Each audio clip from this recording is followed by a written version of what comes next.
A single text sent to the wrong person can become the beginning of everything. When little Pookie's desperate message reached the phone of a cold alpha mafia boss, instead of the person he intended, no one could have imagined that one simple reply, "I'm on my way," would change all of their lives forever. The van smelled like bleach and fear. Tremaine pressed his spine against cold metal. One arm wrapped around the small body, trembling against his ribs. The child's weight was familiar. Warmth that had learned to curl inward, make itself smaller, take up less space in rooms that didn't want him. Pookie's breathing came shallow through his nose, the way Tremaine had taught him when the yelling started. In through the nose, out through barely parted lips, silent as smoke. The engine vibration traveled up through Tremaine's tailbone. He counted the turns. Left, right, straight for what felt like forever. No windows back here. Just darkness cut by thin strips of light bleeding through the door seams. His nostrils flared against the chemical burn of disinfectant. Underneath it, copper. Blood maybe. Or rust. Hard to tell anymore what smells meant danger and what just meant Tuesday. Pookie shifted, and Tremaine felt the wrongness immediately. The way the boy's right arm hung limp between them, not clutching back, the heat radiating from swollen tissue through the threadbare sleeve of his jacket. Hi viewers, kindly tell us where you're watching from and what time it is. Tremaine's own arm tightened reflexively, then loosened when Pookie made a sound, not quite a whimper, more like air escaping a balloon someone stepped on. The kid had stopped crying 3 houses ago, stopped asking questions 2 houses before that. Now he just existed, small and hot and broken. While men in suits decided what happened next, the radio crackled up front. Voices traded codes Tremaine didn't understand. Numbers, letters, confirmations that felt like nails being hammered into something permanent. He'd memorized the route from the last placement. Knew the distance between the freeway exit and the facility by the number of potholes that made the van bounce. 14. Always 14. Unless they took the service road, which added 6 more but shaved off 2 minutes. Today they hit 16 before the van slowed. Wrong route. Tremaine's pulse kicked up. A rabbit beat against his sternum. Pookie felt it. The boy's fingers found Tremaine's wrist. Held on with his left hand. The good one. The one that still worked. "Sock-high?" Tremaine whispered, barely moving his lips. Sound carried in metal boxes. Guards hated when you talked. Called it disruptive. Called it non-compliance. Called it whatever word justified the extra hour in processing, the extra day before medical, the extra week before someone bothered checking if a 7-year-old's arm was supposed to bend that way. The van stopped. Doors opened up front. Work boots hit pavement heavy and sure. Then lighter steps. Dress shoes. 3 pairs, maybe 4. Tremaine's stomach dropped. More people meant more paperwork. More paperwork meant more waiting. More waiting meant Pookie's arm stayed broken longer. He'd sent the text 4 hours ago. Typed it one-handed while Pookie sobbed into his shoulder. While the man who did it paced the kitchen downstairs. Phone pressed to his ear. Voice all smooth reassurance. Explaining. Justifying. Making it sound like accidents just happened to kids who didn't listen. Tremaine had grabbed the phone from the junk drawer when the man went outside to smoke. Old Android with a cracked screen, battery at 11%. He'd meant to text his caseworker. Had the number saved under help, because irony was all he had left some days. But his hands were shaking, and Pookie was crying. And the man was coming back inside. He typed fast, sent faster, didn't check the number until after the whoosh sound confirmed the message left. Wrong contact. Not help. Someone named Cade. A number he didn't recognize. Probably a wrong digit, a misremembered sequence. Tremaine had stared at that name for 5 seconds before deleting the thread and shoving the phone in his pocket. Too late to unsend. Too late to explain. The back doors of the van swung open. Light flooded in, white and merciless. Tremaine squinted against it. Threw one arm up to shield Pookie's face. The boy buried himself deeper into Tremaine's side, making those small sounds again, not crying, just hurting. Out. The guard's voice carried no emotion, just instruction. Tremaine moved slow. Everything was slow when you carried something fragile. He scooted toward the edge, legs stiff from sitting cramped for an hour. Pookie came with him, attached like a shadow that learned shadows got hit less than bodies. His feet found pavement. The world came into focus. Gray building, 12 stories, windows that didn't open, a sign by the entrance that said something about family services, but half the letters were missing. The F was gone. The Y. It just read Emil Ervises now, like even the building gave up on finishing words. 4 men in suits stood by the entrance. 2 guards flanked the van. One held a clipboard, the other held a radio. Both watched Tremaine like he was a thing that might run. He wouldn't run.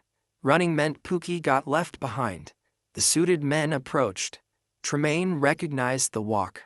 That careful, measured pace people used when they were about to say things you didn't want to hear but had to listen to anyway. Inside, the clipboard guard said, "Processing takes an hour. Maybe 2 if medical's backed up. Maybe 2. Pookie's arm had been broken for 6 hours already. Tremaine felt the phone vibrate in his pocket. Everything stopped. The guards didn't carry phones on them during transport. Policy. The suits had theirs, but they were talking to each other, not texting. And Tremaine's phone was supposed to be confiscated. Was supposed to be logged and locked in evidence or storage or wherever they put things that didn't belong to kids in the system. But he'd hidden it, taped it inside the waistband of his jeans, flat against his lower back where pat-downs didn't reach if you stood a certain way, breathed a certain way, made yourself forgettable enough they stopped checking. It vibrated again. The guard with the clipboard looked up. Tremaine's heart stopped beating. Just froze solid in his chest like meat in a freezer. "You hear something?" The guard tilted his head. The other guard shrugged.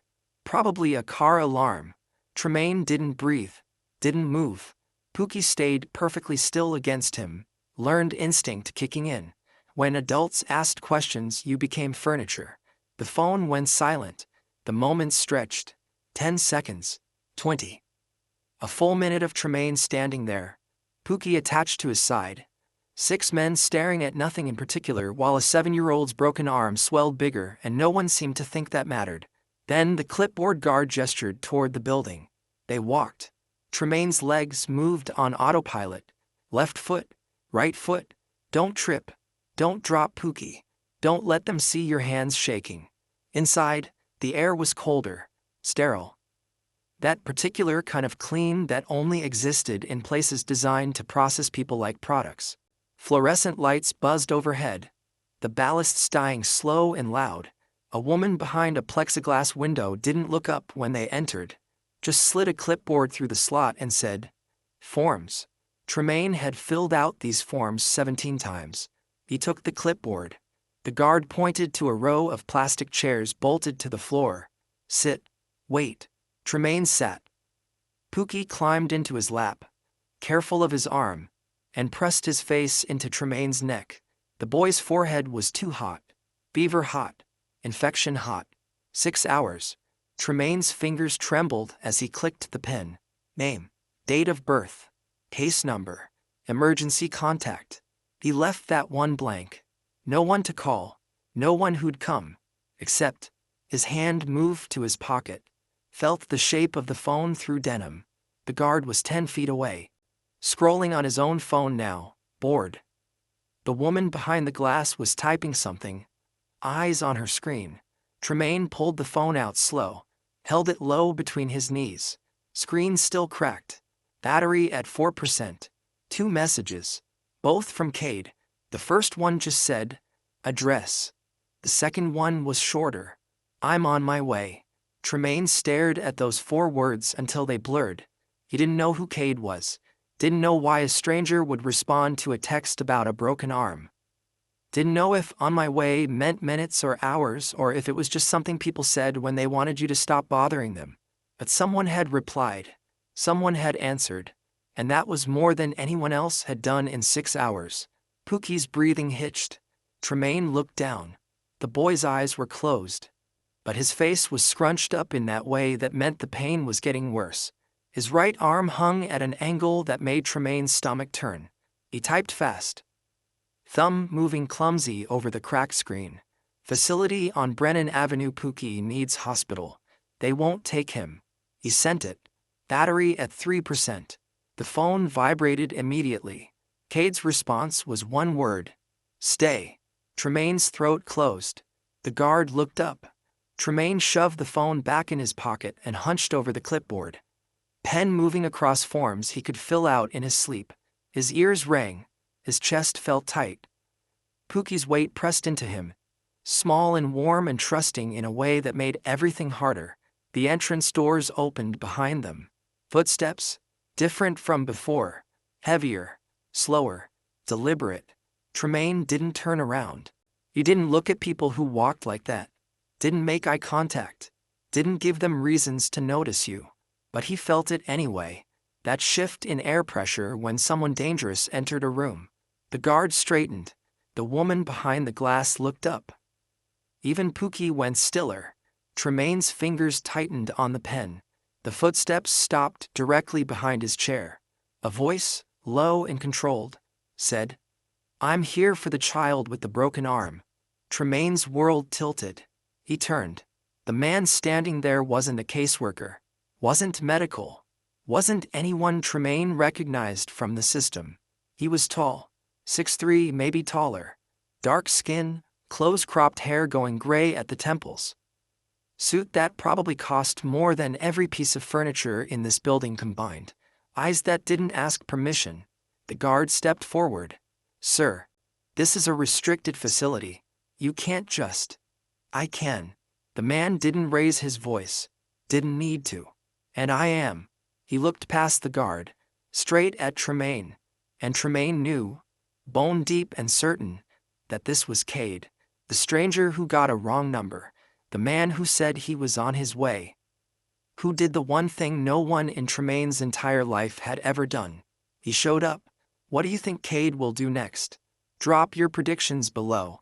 3 years ago, Pookie learned silence in a basement that smelled like mildew and forgotten laundry, not because someone taught him with words, not because anyone sat him down and explained that quiet children survive longer than loud ones. He learned it the way animals learn which plants are poison, by proximity, by consequence. By watching what happened to the boy before him who cried too much. That boy's name was Marcus, 8 years old, lasted 2 weeks. Pookie was 5 then. Didn't understand why Marcus stopped coming to breakfast. Didn't understand why his bed was stripped and sanitized in under an hour. Sheets gone, mattress flipped, like the boy had never existed at all. But he understood the silence that followed. The way the other kids stopped asking questions. Stopped making noise after lights out. Stopped being loud enough to remind the adults downstairs that children were supposed to sound like something other than hell breath. Tremaine had been 10, old enough to know better, young enough to think he could fix it. He tried to ask what happened to Marcus, got a hand across his mouth so fast he bit his own tongue, tasted copper for 3 days. The woman who hit him didn't even look angry, just tired, like discipline was another chore on a list that never ended. You don't ask about kids who leave, she'd said. You just be grateful it wasn't you. Tremaine learned a different lesson that day. He learned that silence kept you invisible, but questions made you memorable, and memorable children disappeared. So when Pookie came into the house 2 years later, small and wide-eyed and clutching a stuffed dog with one ear missing, Tremaine made sure the boy learned fast. No crying after bedtime, no complaints about food. No asking why the man who ran the house locked certain doors, or why some kids got called downstairs alone, or why the walls were thin enough to hear everything but thick enough that no one outside ever did. Pookie learned, but lessons didn't stop broken bones. The arm happened on a Tuesday morning. Pookie had been reaching for a glass on a shelf he couldn't quite access. Tremaine saw it coming, saw the wobble move too slow. The glass fell, shattered, juice and ceramic shards everywhere. The man came into the kitchen before Tremaine could clean it up.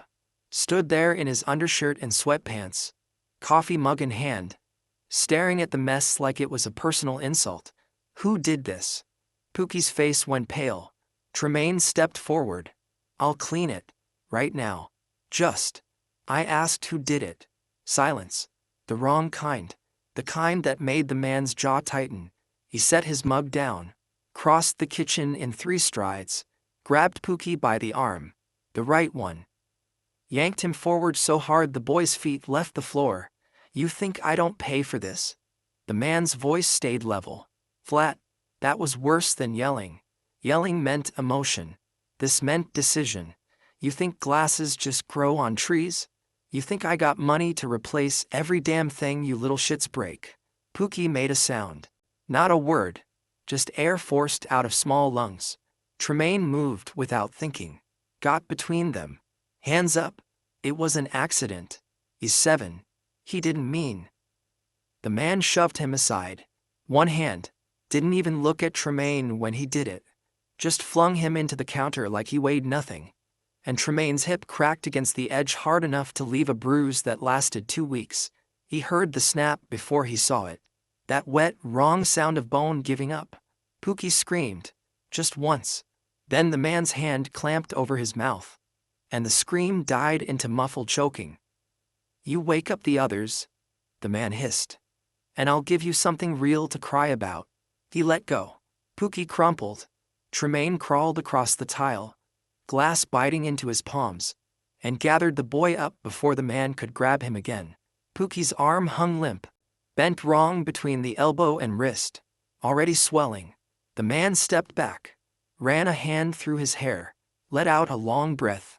Accidents happen, he said, voice returning to that calm, reasonable tone. Kids fall. Kids break things. That's what I'll tell them when they ask. He looked at Tremaine. Right? Tremaine nodded. What else could he do? The man left the kitchen, made a phone call in the other room. Tremaine heard pieces of it through the wall. Reassurances. Explanations. A laugh, even like this was also absurd, so overblown, just a clumsy kid being clumsy. By the time the man came back, Pookie had gone quiet. Not calm. Just empty. That specific kind of empty that happened when pain stopped being sharp and started being everything. I called it in, the man said. They'll send someone. Might take a few hours. He looked at Pookie, then at Tremaine. Don't make this bigger than it is. Understand. Tremaine understood. He carried Pookie upstairs, laid him on the bed, used a pillowcase as a sling because that's what you did when no one was coming fast enough. Pookie's forehead burned under Tremaine's palm. Fever already setting in. For hours passed. No one came. Tremaine texted the caseworker. Once, twice, 3 times. No response. He tried calling. Voicemail. Left a message that probably sounded too desperate, too frantic. But he didn't care anymore. Still nothing. By hour 5, Pookie stopped whimpering. Just stared at the ceiling, eyes glassy, breathing shallow. That's when Tremaine grabbed the old phone from the junk drawer. That's when his hands shook so bad he hit the wrong number. That's when everything changed. Now, standing in the facility lobby, watching Cade stare down a guard like the man was an insect he was deciding whether to step on, Tremaine felt the weight of those 5 hours like a stone in his chest. Cade didn't blink, didn't move, just stood there, hands loose at his sides. Posture relaxed in a way that somehow made him more threatening. The guard tried again. Sir, I don't know who you think you are, but I know exactly who I am. Cade's voice stayed low, controlled. The question is whether you know who you're talking to. The guard's hand moved toward his radio. Cade raised one finger. That's all it took. One finger, and the guard froze. Tremaine had seen power before. Seen men throw weight around, throw fists, throw tantrums when things didn't go their way. But this was different. This wasn't force. This was gravity, the kind that didn't ask, just pulled. Cade's eyes shifted, landed on Tremaine, then dropped to Pookie, still curled in Tremaine's lap, face hidden against his neck. Something flickered across Cade's face, too fast to name, gone before Tremaine could identify it.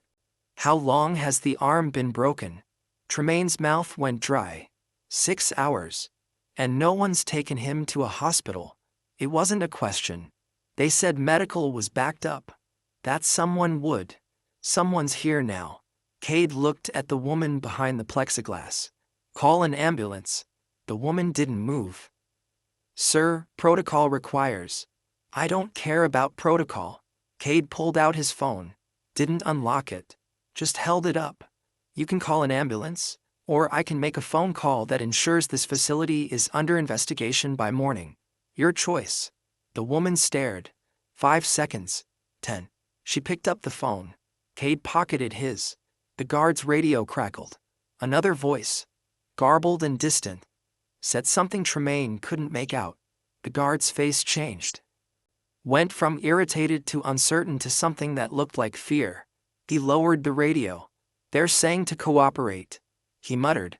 Cade didn't smile, didn't gloat, just turned back to Tremaine and said, "The ambulance will be here in 10 minutes.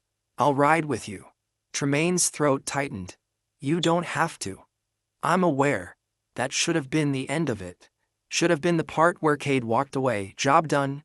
Good deed for the day complete. But he didn't walk away.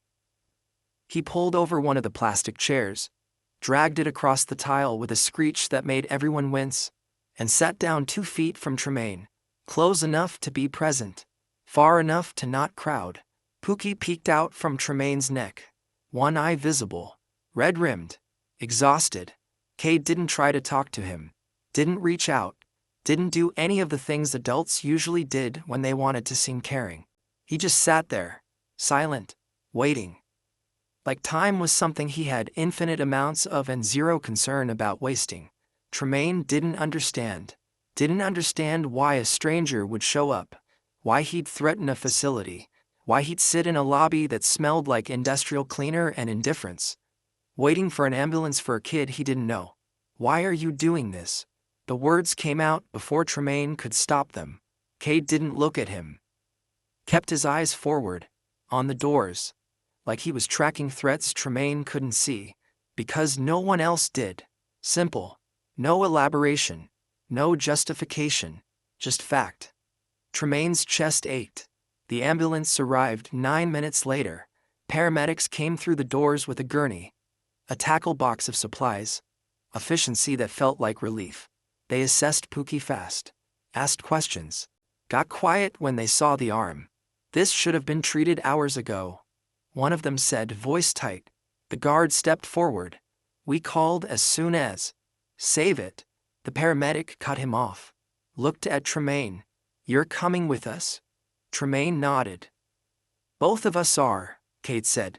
The paramedic glanced at him, opened his mouth like he was going to argue, then seemed to think better of it. They loaded Pookie onto the gurney. Tremaine climbed into the ambulance. Cade followed. The doors shut, and for the first time in 6 hours, Tremaine let himself believe that maybe, just maybe, someone gave a damn. The ambulance pulled away from the facility. Inside, under the fluorescent lights, Pookie's arm looked worse. Tremaine watched the paramedic work. Watched Cade sit across from them, silent and still, like a guard dog that didn't need to bark to be dangerous. The paramedic started in 4. Pookie whimpered. Tremaine held his good hand. Cade's phone buzzed. He checked it, frowned, typed something fast. Then he looked up, met Tremaine's eyes, and said, "Don't let anyone tell you this was an accident." Tremaine's stomach dropped. What do you mean? But Cade didn't answer. Because the ambulance doors burst open at the hospital, and chaos swallowed them whole. Do you think Cade knows more than he's letting on? Comment below. The hospital smelled like antiseptic and exhaustion. Tremaine sat in a plastic chair bolted to the floor in the pediatric wing, watching doctors and nurses move through hallways like water around stones. Pookie had been taken back 40 minutes ago, through double doors that swung shut with a pneumatic hiss. No visitors allowed during examination, so Tremaine waited. Cade stood 10 feet away, back against the wall, phone pressed to his ear. His voice stayed low, controlled, but Tremaine caught fragments. I don't care what the report says. No, you'll move it up, because I'm telling you to. Not asking, telling. The call ended. Cade pocketed the phone and looked at Tremaine. They're doing x-rays now. Should have results in 20 minutes. Tremaine nodded. Didn't ask how Cade knew that. Didn't ask why a stranger had more information than he did about a kid he'd been taking care of for 2 years. Silence stretched between them. Not uncomfortable, just heavy. Cade moved closer, pulled a chair over with one hand. Sat down, not next to Tremaine. 1 seat away, enough space to not feel crowded. How long have you been in the system? Cade asked. Tremaine's jaw tightened. Since I was 8. And Pookie? He came 2 years ago. 5 years old. No family. No one wanted him. Tremaine's fingers curled against his thighs. Except me. Cade's expression didn't change, but something shifted in his eyes. Something that looked like recognition. You've been protecting him. It wasn't a question. Tremaine didn't answer anyway. A nurse walked past, shoes squeaking on linoleum. She glanced at them, kept moving. Cade leaned forward, elbows on his knees, hands clasped loose between them. The man who broke his arm, Cade said quietly. He's still in the house? Tremaine's pulse spiked. How did you? I didn't. Cade's voice stayed even. But broken bones don't happen by accident in homes where children are safe. And caseworkers don't ignore calls for 6 hours unless they've been told to. The words landed like stones in still water. Tremaine stared at him. You think someone told them not to come? I think systems protect themselves before they protect children. Cade straightened. And I think you already know that. Tremaine did. He'd known it at 10 when Marcus disappeared. Known it at 12 when his own caseworkers stopped returning calls. Known it at 15 when he aged into the realization that no one was coming to save him. So he'd better figure out how to save himself. But hearing someone else say it out loud made it real in a way it hadn't been before. Made it sharp. Made it something he couldn't ignore. What do you want? Tremaine asked. Cade tilted his head. What do you mean? People don't just show up. Don't just help. Tremaine's voice cracked. Not for free. So what do you want from me? For the first time since they met, Cade smiled. Small. Barely there. Gone in a second. I want you to stop assuming everyone's like the people who hurt you. The words hit harder than they should have. Tremaine looked away, focused on the wall. The motivational poster about hand washing. The scuff marks on the tile. Anywhere but Cade's face. You didn't answer my question. Tremaine said. Yes, I did. Before Tremaine could respond, the double doors swung open. A doctor emerged. Young. Maybe 30. Tired eyes behind wire-rimmed glasses. Tremaine stood so fast the chair scraped. Cade rose slower, smoother. The doctor approached, looked at Tremaine, then at Cade, back to Tremaine. You're the guardian? No. Tremaine's stomach twisted. I was with him when it happened. The doctor's expression shifted, professional mask sliding into place. Then I can't share medical information unless. You can, Cade said. The doctor blinked. Excuse me? Cade pulled out his phone, tapped something, turned the screen toward the doctor. Tremaine couldn't see what was on it, but the doctor's face went pale. I didn't realize you were. He cleared his throat. The x-rays show a displaced fracture of the right ulna. Clean break, no bone fragments, but there's significant swelling and early signs of compartment syndrome. He needs surgery. Tonight. Tremaine's knees went weak. Surgery. That meant anesthesia. Risks, recovery time, pain. How long will he be in the hospital? Tremaine asked. Minimum 3 days. Maybe 5 depending on how he heals. And after that, physical therapy. Follow-up appointments. He'll need support at home. Someone who can monitor him. Help with daily tasks while the bone sets. Tremaine's chest tightened. Home. What home? The facility wouldn't let Tremaine stay with Pookie during recovery. Wouldn't let them share a room. Wouldn't give a damn that Pookie only felt safe when Tremaine was close. The doctor seemed to read his face. Is there anyone else? Family? A foster placement that can accommodate medical needs. Tremaine's throat closed. There is now, Cade said. Both of them turned. Cade looked at the doctor. He'll recover at my residence. Private care. Whatever he needs. The doctor frowned. Sir, I don't think you understand the level of attention required. I understand perfectly. Cade's tone didn't shift. And I'm telling you it's handled. The doctor hesitated. I'll need to verify with social services. Do that. Cade handed him a card. Business card. Black with silver lettering. Call the number. Ask for Simone. She'll confirm. The doctor took the card, stared at it like it might bite him, then nodded. I'll start the paperwork for surgery.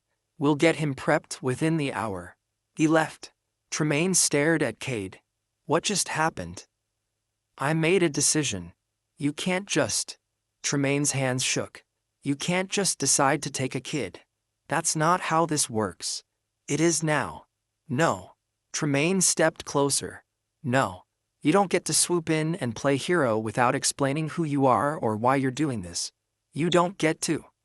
I'm not playing anything. Cade interrupted. His voice stayed low, steady. And I'm not a hero. I'm someone with resources who chooses to use them when children are being hurt. That's all. That's all. Tremaine laughed. Bitter. Broken. That's all? Do you have any idea what you just... He stopped, because Pookie appeared in the doorway, small, pale, right arm in a temporary splint. A nurse stood beside him, holding his good hand. Pookie's eyes found Tremaine, and the boy's face crumpled. Tremaine closed the distance in 3 steps, dropped to his knees, wrapped his arms around Pookie carefully, mindful of the injury. The boy sobbed into his shoulder, not loud. Just that quiet, shaking kind of crying that hurt worse than screaming. I got you? Tremaine whispered. I got you, baby. You're okay. You're safe. Pookie's fingers clutched Tremaine's shirt. It hurts. I know, but they're gonna fix it. Gonna make it better. Promise. Tremaine's throat burned. I promise. The nurse cleared her throat. We need to get him to pre-op. Family can wait in the surgical wing. Tremaine started to stand. The nurse held up a hand. Immediate family only. I'm the closest thing he has. Tremaine said. I understand, but policy is flexible when the situation requires it, Cade said, appearing beside them. He looked at the nurse. Didn't say anything else.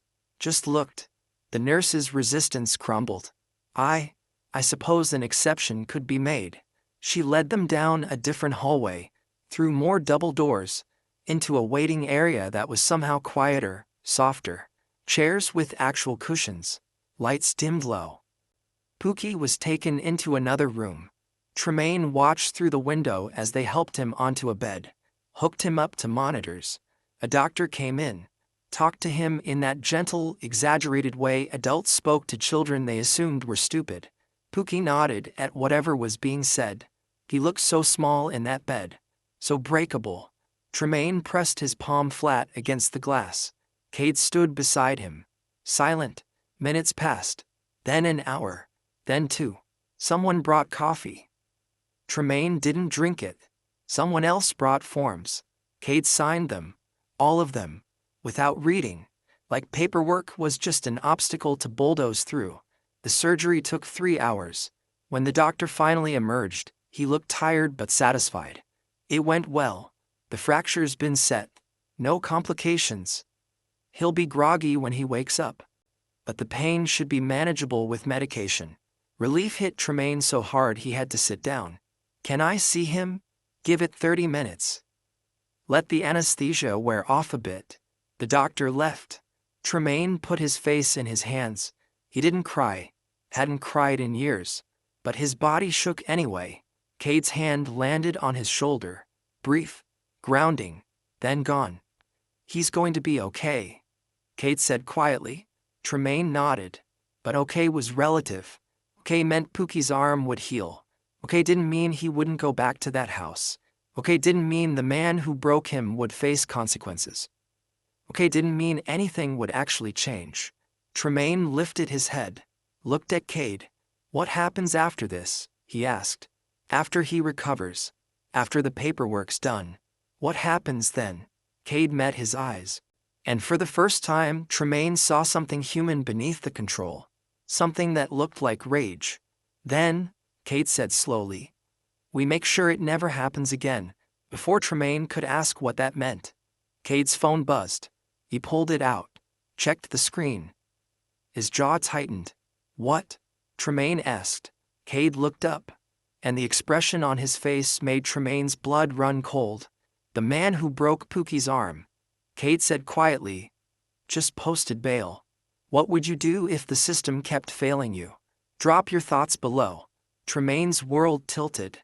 Posted bail. 3 words that shouldn't fit together, shouldn't make sense, shouldn't be possible when a 7-year-old was in surgery for a broken arm that man caused. How? Tremaine's voice came out strangled. "They arrested him. I saw them take him." Arrested isn't convicted. Cade's tone stayed flat, factual, and without a witness willing to testify, without physical evidence that can't be explained away as an accident, charges don't stick. His arm is evidence. His arm is a fracture that could have happened a dozen ways. Cade pocketed his phone. That's what a decent lawyer will argue. And that man has a decent lawyer. Tremaine shot to his feet. The waiting room spun. So that's it? He just walks free, goes back to that house with 6 other kids, and we just, what? Hope he doesn't break anyone else. No. Cade's eyes tracked something over Tremaine's shoulder. We don't hope. We act. But we act smart. Smart. Tremaine's laugh came out jagged. Smart would have been stopping him before he hurt Pookie. Smart would have been actually protecting kids instead of processing them like paperwork. You think I don't know that? Cade's voice dropped, still controlled, but something sharp underneath. You think I haven't seen this exact scenario play out 50 times? 100? System fails. Child suffers. Adults responsible walk away clean because the law protects them better than it protects anyone else. Tremaine's hands curled into fists. Then why are you here? Why'd you show up if you knew nothing would change? Cade stepped closer. Close enough that Tremaine had to tilt his head back to maintain eye contact. Because showing up is the first step, Cade said quietly. And because doing nothing guarantees nothing changes. Doing something, he paused. That gives us a chance. A chance at what? Justice. Eventually, Cade's jaw tightened.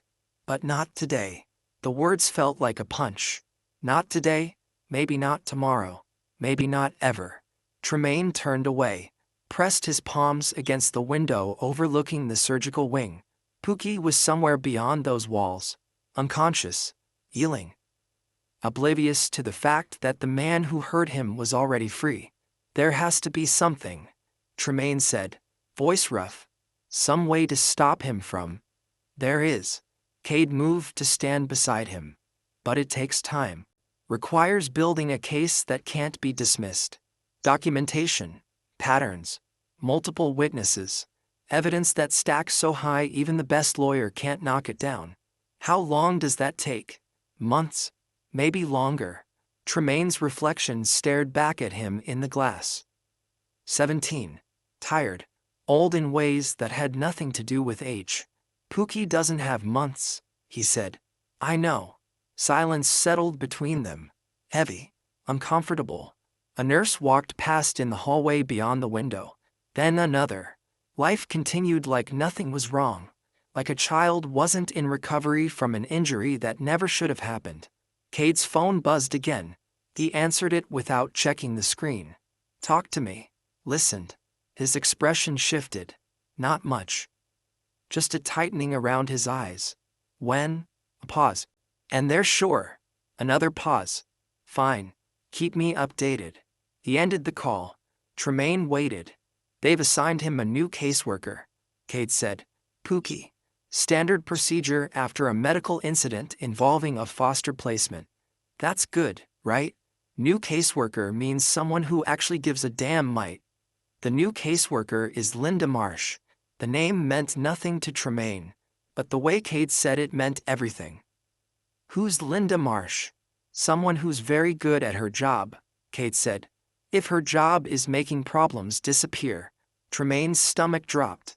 What does that mean? It means she's been flagged in 3 separate investigations for mishandling abuse reports. Nothing proven. Nothing that stuck. But the pattern's there. Cade pulled out his phone. Scrolled through something. She closes cases fast. Keeps placements intact even when they shouldn't be. Makes sure facilities stay under capacity and under budget. So she's going to send him back. Tremaine's voice cracked. Back to that house. To that man. Probably. And you're just gonna let that happen? Cade looked at him. No. I'm gonna make sure it doesn't. But I can't do that if I move too fast and spook everyone involved. Right now, they think I'm just someone with money who made a few phone calls. They don't see me as a threat. Maybe they should. They will.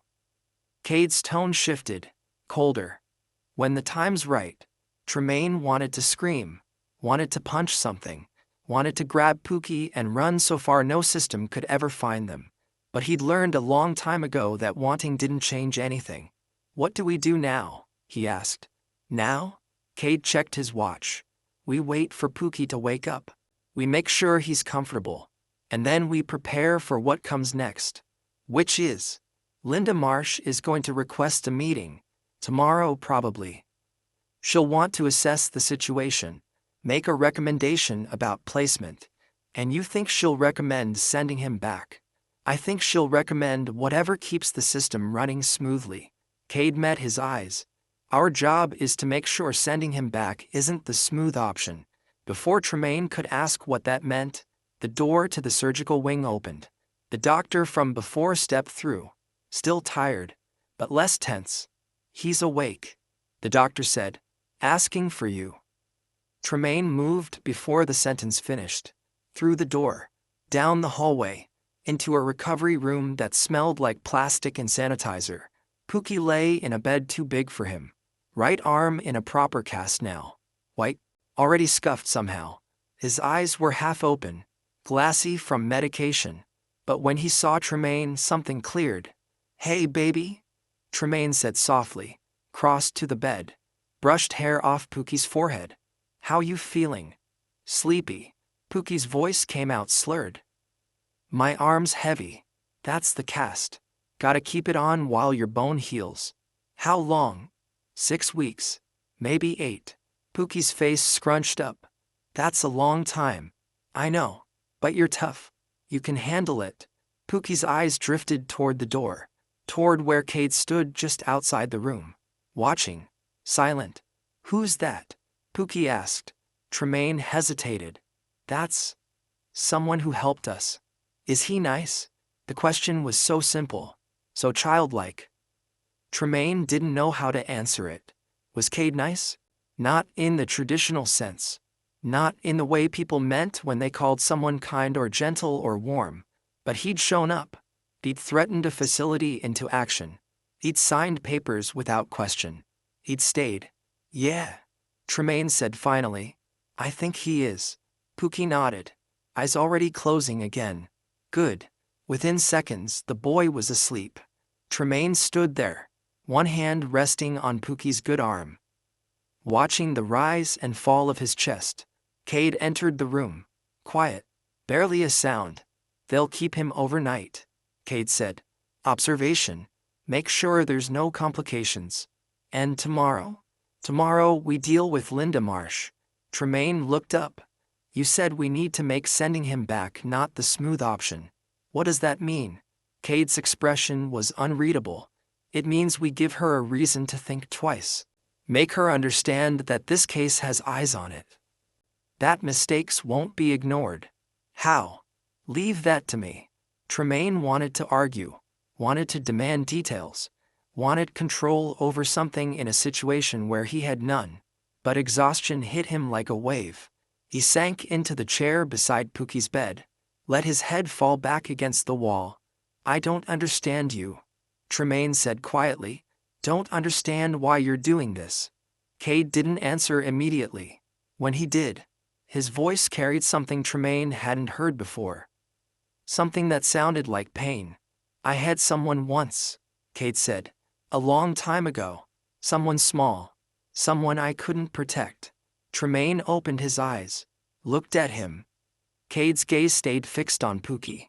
I didn't have resources then, didn't have power, didn't have any way to fight back against people who hurt him. He paused. By the time I did, it was too late. The silence that followed was heavier than before. Tremaine understood then, understood why Cade answered a wrong number, why he dropped everything to show up, why he signed papers and made calls and stood in hospital waiting rooms for a child he didn't know. Because once he'd failed someone who mattered, and he'd spent every day since making sure it didn't happen again. I'm sorry, Tremaine said. Cade's jaw tightened. Don't be sorry. Be ready. For what? Cade's phone buzzed. He checked it. His expression went cold. For this. He turned the screen toward Tremaine. A message. From a number with no name attached. 8 words. Tell the boy accidents happen. Especially to snitches. Tremaine's blood turned to ice. Who sent that? He asked. But he already knew. Cade's voice was quiet when he answered. Someone who thinks threats still work on me. He pocketed the phone, looked at Tremaine, and for the first time, Tremaine saw what existed beneath Cade's control. Not just rage, but fury. The kind that didn't explode. The kind that calculated. I need you to trust me, Cade said. Can you do that? Tremaine looked at Pookie, at the boy who'd learned silence because noise got you hurt, who'd taken a broken arm and blamed himself because that's what scared children did. Then he looked back at Cade. What happens now? Tremaine asked. Cade's smile was sharp, cold, dangerous. Now, he said softly, we stop playing defense. The hospital room felt smaller suddenly, like the walls were closing in, like something inevitable was beginning. Tremaine should have felt afraid. Instead, he felt something else. Something that tasted like hope. And revenge. Should Tremaine trust Cade? Or is this a trap? Tell us what you think. Tremaine didn't sleep.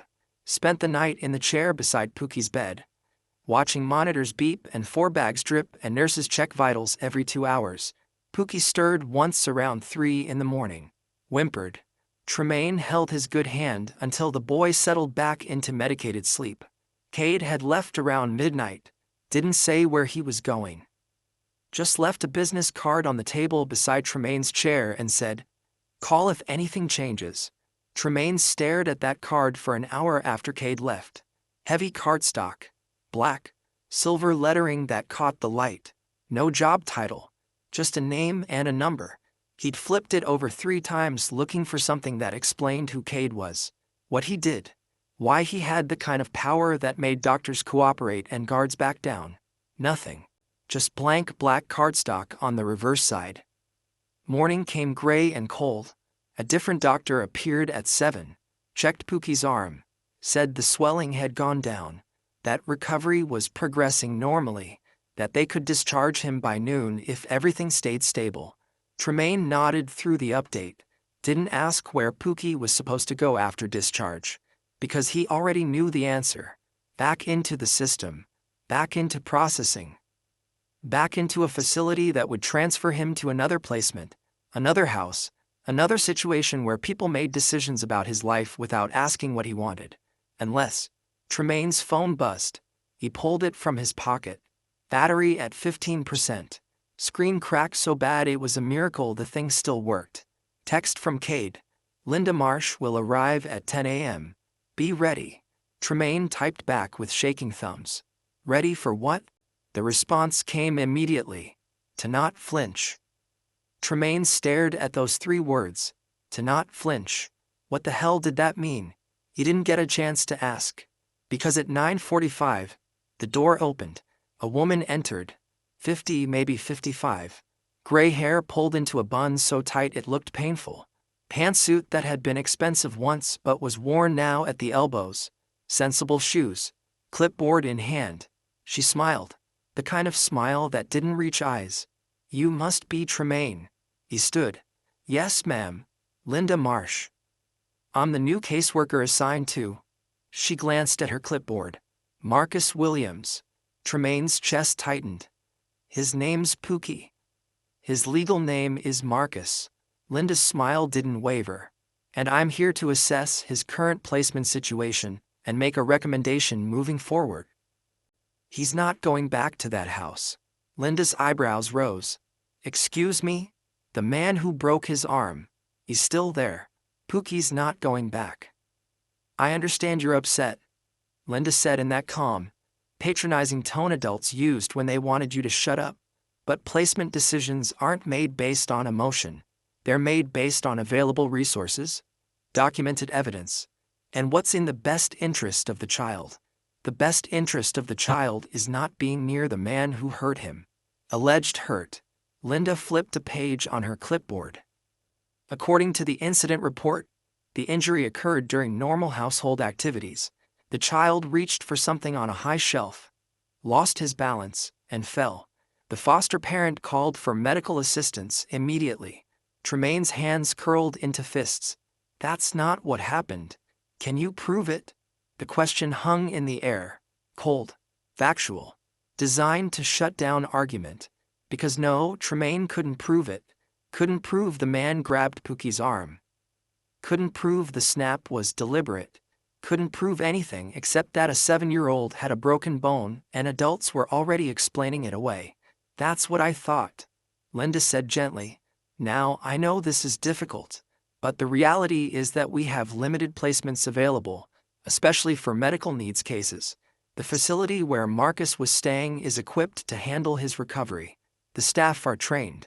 The foster parent has agreed to additional oversight. It's the most stable option. It's not safe. Safety is relative. Linda's smile thinned. And right now, Marcus needs stability more than he needs a change in environment that could be emotionally destabilizing. Tremaine opened his mouth to argue. The door opened. Cade entered. He moved like water. Smooth. Inevitable. Linda's smile faltered. Mr. Brennan, she said. I wasn't expecting. Clearly. Cade closed the door behind him. Didn't lock it. Didn't need to. His presence did the job. Linda. Always a pleasure. I'm in the middle of an assessment. I know. Cade pulled out his phone, unlocked it, scrolled through something. I've been reviewing your case history. Impressive closure rate. 63 cases in 18 months. That's almost 4 a month. Linda's expression went carefully neutral. I'm efficient. You're fast. Cade looked up. But fast and thorough aren't the same thing. I don't appreciate the implication. I'm not implying anything. I'm stating facts. Cade tapped his screen. Case file 4472. 8-year-old with bruising on his back and arms. You closed it in 6 days. Conclusion? Normal childhood roughhousing. Linda's jaw tightened. That case was reviewed by Case file 5801. 5-year-old hospitalized for dehydration and malnutrition. Closed in 2 weeks. Conclusion? Parents were misinformed about dietary needs. Mr. Brennan, I don't know what you think you're. Case file 6293. Cade's voice dropped. 12-year-old with a fractured skull. You closed it in 10 days. Conclusion? Skateboard accident. The room went silent. Linda's face had gone pale. Those cases were handled according to protocol. Protocol. Cade pocketed his phone. Is that what we're calling it? I don't have to justify my decisions to you. You're right. You don't. Cade stepped closer. But you will have to justify them to the state licensing board. And to the media. And to every parent who trusted you to protect their children while you protected your closure rate instead. Linda's hands trembled. She gripped the clipboard tighter. Are you threatening me? I'm giving you a choice. Cade's tone stayed level. You can recommend that Marcus be placed somewhere safe. Somewhere with resources to handle his medical needs and emotional trauma. Or you can recommend he go back to that house. And I'll make sure every case you've ever closed gets a second look. Linda's throat worked. You can't. I can. And I will. Tremaine watched this happen. Watched a woman who'd walked in with power walk backward toward the door like she was trying to escape gravity. This is blackmail, Linda said. This is consequence. Cade didn't move. something you've helped a lot of people avoid. Now it's your turn to decide what matters more, your career or doing the right thing. Linda looked at Tremaine, then at the bed where Pookie slept, then back at Cade. Her hand moved to the door handle. "You'll have my recommendation by end of day," she said quietly. Then she left. The door clicked shut. Tremaine released a breath he didn't know he'd been holding. "Did you just?" "Yes." "Is she actually going to?" "Yes." Tremaine sank into the chair. "How do you know?" "Because people like Linda Marsh survive by making safe choices." Cade moved to the window, looked out at the parking lot below. "And right now, the safe choice is doing her job correctly for once." Tremaine's hands shook. "What if she doesn't? What if she calls your bluff?" "It's not a bluff." The certainty in Cade's voice made something in Tremaine's chest crack open. "Who are you?" he asked. "Really?" Cade didn't answer immediately, just stood there, silhouette against gray morning light, hands in his pockets. "Someone who got tired of watching children suffer because adults were too comfortable to intervene," he said finally. "That's not an answer. It's the only one that matters." Pookie stirred in the bed, made a small sound. Tremaine moved to his side immediately, brushed hair off his forehead. The boy's eyes opened, groggy, confused. "Where am I?" Pookie's voice came out small. "Hospital. You had surgery. Remember?" Pookie's face scrunched up, then cleared. "My arm. Yeah, it's fixed now. Gonna take some time to heal, but it's fixed." Pookie looked past Tremaine. "Saw Cade. You're still here." Cade nodded. "Are you my dad now?" The question landed like a bomb. Tremaine froze. Cade's expression didn't change, but something shifted in his eyes, something that looked like pain wrapped in control. "No," Cade said quietly, "but I'm someone who's going to make sure you're safe. Promise." "Promise." Pookie seemed satisfied with that, let his eyes drift closed again. Tremaine stood, moved to where Cade stood by the window. "He can't go back," Tremaine said, voice low, urgent. "Even if Linda recommends a different placement, even if the system finds somewhere safe, he can't." "I can't." He stopped, because he couldn't finish the sentence. Couldn't say out loud what he'd been thinking for 2 years. That Pookie was his, not legally, not officially, but in every way that mattered. Cade looked at him. "What do you want, Tremaine?" "I want him safe." "That's not what I asked." Tremaine's throat closed. "I want to keep him. I want to be the one who takes care of him, who makes sure he eats, who checks his homework, who sits with him when he has nightmares." His voice cracked. "But I'm 17. I'm in the system. I don't have money or a place or any way to." "You'll have all of that in 6 months." Tremaine blinked. "What?" "In 6 months you age out, become a legal adult. At which point you can apply for guardianship if the child's current placement is deemed unsuitable. That's 6 months. Anything could happen which is why he won't go back to that house." Cade pulled out his phone, typed something. "He'll go to a temporary placement, medical foster care, somewhere with oversight, somewhere I can monitor." "You can do that." "I can do a lot of things when people stop telling me I can't." Tremaine wanted to ask more questions. Wanted to understand how Cade had this much power, this much reach, this much certainty that things would work out. But before he could, his phone buzzed. He pulled it out. Text from an unknown number. No words, just an image. Tremaine's stomach dropped. It was a photo of the facility, the one where he and Pookie had been staying, taken from across the street. Time-stamped 20 minutes ago. Another text came through. "Cute kid. Would be a shame if something happened to him." Tremaine's hands went numb. He showed Cade the screen. Cade's expression went cold. Colder than Tremaine had seen yet. "That was a mistake," Cade said quietly. "What do we do?" Cade looked at him. "We stop trying to play by rules designed to protect people who break them." "What does that mean?" Cade's smile was sharp, predatory. "It means I make a phone call, and then we wait for them to realize they picked a fight with the wrong person.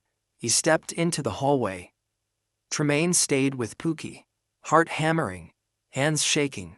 Through the door he heard Cade's voice, low, controlled, speaking to someone in a tone that made promises Tremaine couldn't hear but could feel in his bones. 5 minutes later, Cade returned. "It's handled," he said. "What's handled?" "Everything." Tremaine wanted to believe him, wanted to trust that this stranger who'd shown up at the worst moment had somehow fixed everything in a 5-minute phone call. But life had taught him better than to believe in quick fixes. "What happens now?" Tremaine asked. Cade checked his watch. "Now we wait for Linda's recommendation, then we move Pookie to somewhere safe." Then, his phone buzzed. He checked it. His expression shifted. "What?" Tremaine demanded. Cade looked up, and the look on his face made Tremaine's blood run cold. "The man who broke Pookie's arm," Cade said slowly, "just checked himself into the emergency room." "What happened to him?" Cade's smile was cold, empty, terrifying. "He fell down some stairs." Is Cade a hero or something darker? Drop your take below. The folder landed on the table with a sound that made Tremaine flinch. 3 inches thick. Manila. Tabs sticking out the side, color-coded in ways that probably meant something to people who built cases for a living. Cade stood across from him in what appeared to be an office. Not the kind with motivational posters and dying plants. The kind with floor-to-ceiling windows overlooking a city that looked small from this high up. Leather chairs. A desk made of wood that probably cost more than Tremaine's entire existence. "Open it," Cade said. Tremaine's fingers trembled as he pulled the folder closer. Flipped it open. Papers. Dozens of them. Forms with official seals. Photographs with timestamps. Medical records. Police reports. Names he recognized and names he didn't. "What is this?" Tremaine asked. "Documentation." Cade moved to the window, hands in his pockets, silhouette against afternoon light. 3 years of it. Every placement that man has had.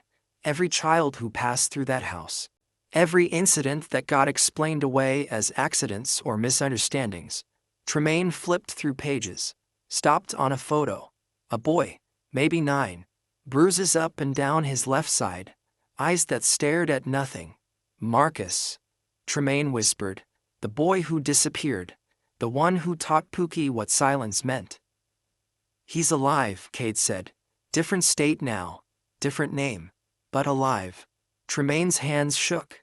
"You found him?" "I find everyone eventually." Cade turned. "Keep going." Tremaine kept flipping.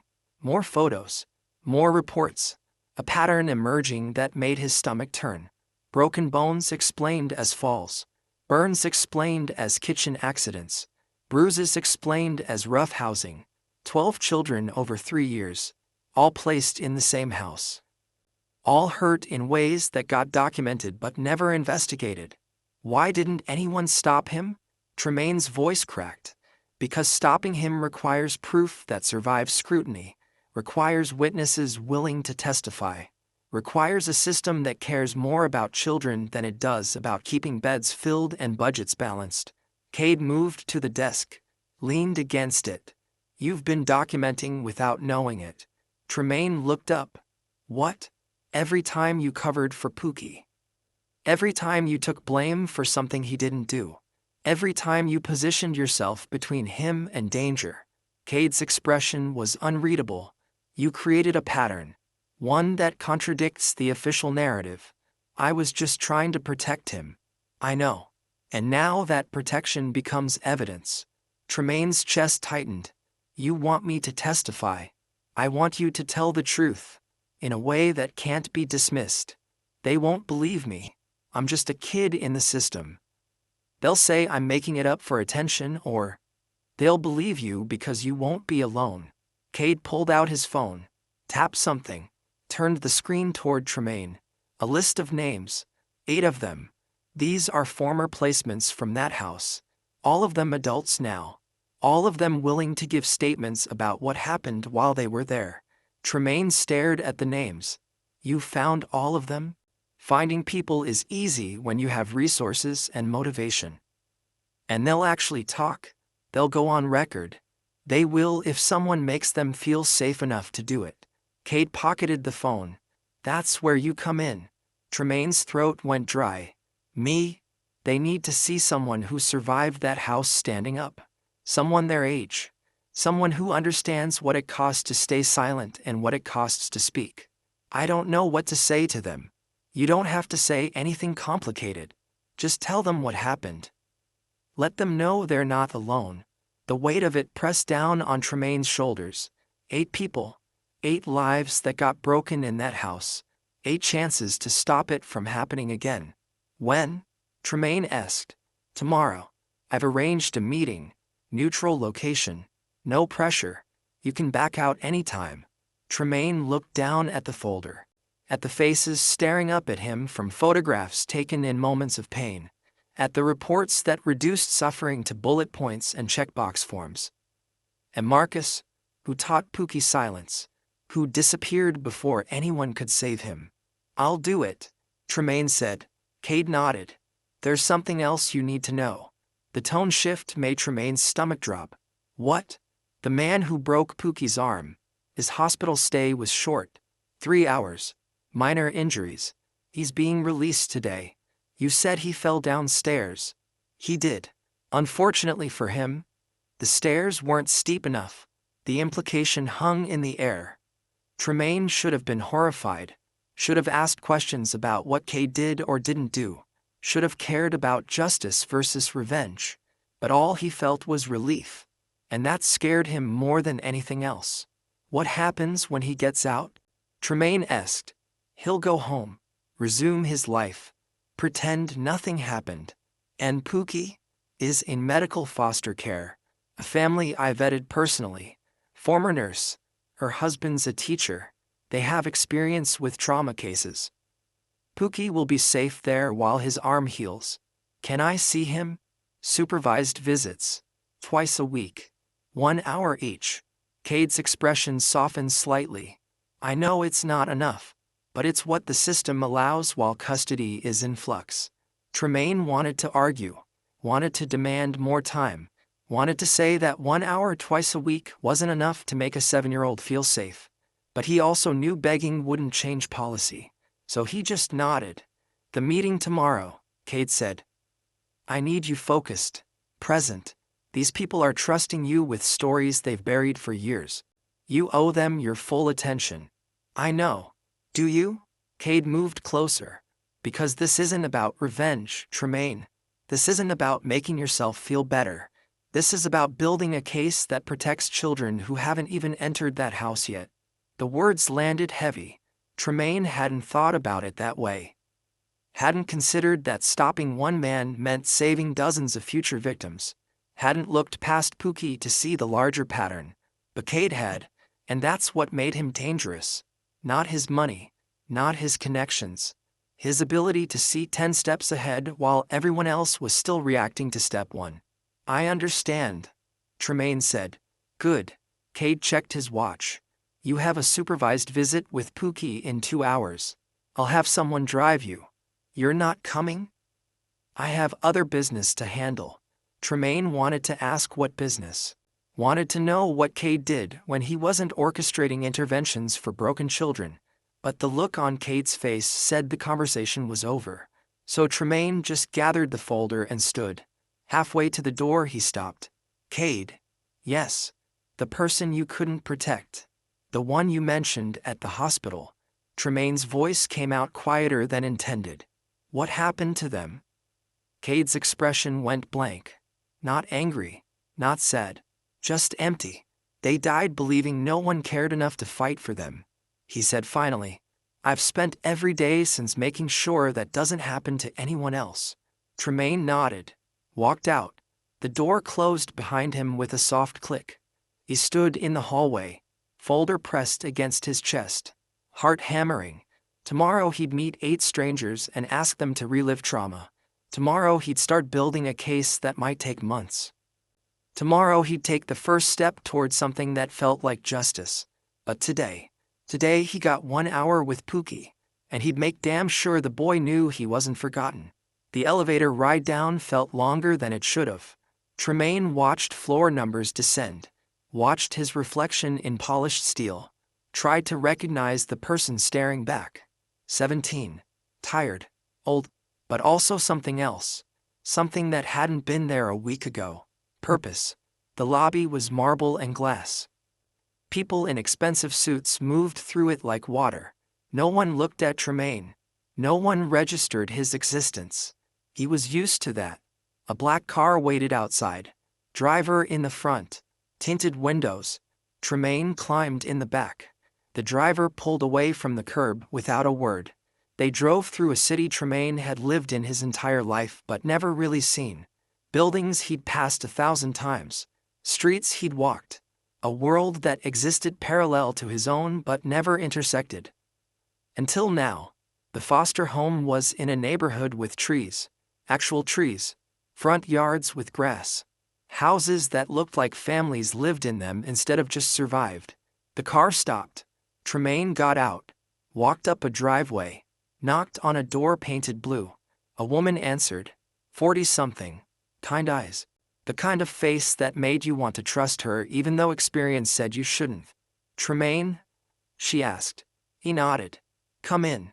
Pookie's been asking about you all morning. Tremaine stepped inside. The house smelled like cookies and laundry detergent. Normal smells. Safe smells. Pookie sat on a couch in the living room, right arm still in the cast, watching cartoons on a TV that was probably twice his age. When he saw Tremaine, his whole face lit up. You came. Tremaine crossed the room, dropped to his knees in front of the couch. Of course I came. Pookie threw his good arm around Tremaine's neck, held on tight. And for 1 hour, the world was small enough to fit inside a hug. But when the hour ended and Tremaine had to leave, Pookie's face crumpled. When are you coming back? In a few days, baby. I promise. That's too long. I know, but I'm working on something. Something that's gonna make sure you never have to go back to that house. Pookie's eyes went wide. Really? Really? The boy seemed to accept that. Let go. Tremaine stood, ruffled his hair, walked out before the boy could see him cry. In the car, he pulled out his phone. Text from Cade. Meeting is at 2 p.m. tomorrow. Address attached. Don't be late. Tremaine stared at the message, then at the folder sitting beside him, then out the window at a neighborhood disappearing behind them. Tomorrow everything changed. Tomorrow 8 people trusted him with their pain. Tomorrow he became something other than a victim. He just hoped he was ready. What would you say to someone who survived what you did? Drop your answer below. The room smelled like coffee and old carpet. 8 people sat in folding chairs arranged in a circle. Age range from 19 to 26. Different faces, different postures, same eyes, the kind that had seemed too much too young. Tremaine stood in the doorway, folder pressed against his ribs, throat tight. Cade stood beside him, silent, waiting. You ready? Cade asked quietly. Tremaine wasn't. But he nodded anyway. They entered. 8 pairs of eyes tracked their movement, some curious, some guarded. One guy in the back looked ready to bolt. Cade moved to the edge of the circle. Didn't sit. Just stood with his hands in his pockets. Presence commanding attention without demanding it. Thank you for coming, Cade said. I know this wasn't easy. I know some of you traveled across state lines. I know all of you are revisiting things you'd rather forget. Silence. No one spoke. No one moved. This is Tremaine, Cade continued, gesturing. He's 17. He lived in the same house you did, with the same man. And he's here because he's trying to do what none of us could when we were his age. What's that? The voice came from a woman in the front row, mid-20s, arms crossed, defensive. Stop it from happening to anyone else, Cade said simply. The woman's expression didn't change. And how's a kid supposed to do that when the rest of us couldn't? By not doing it alone. Cade stepped back. Tremaine took that as his cue. He moved to the center of the circle, set the folder on an empty chair, looked at 8 faces that reflected pieces of his own story back at him. I don't have a speech prepared, Tremaine said. Voice shaking. I don't know what I'm supposed to say to make this easier, but I know what happened in that house.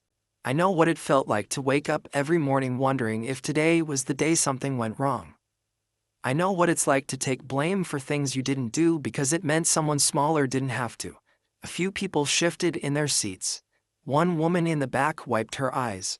I'm not asking you to do anything you're not ready for. Tremaine continued. But if you are ready, if you want to make sure that house gets shut down, if you want to make sure he can't hurt anyone else. He paused. Then I'm asking you to tell your story, on record, in a way that can't be ignored. Silence.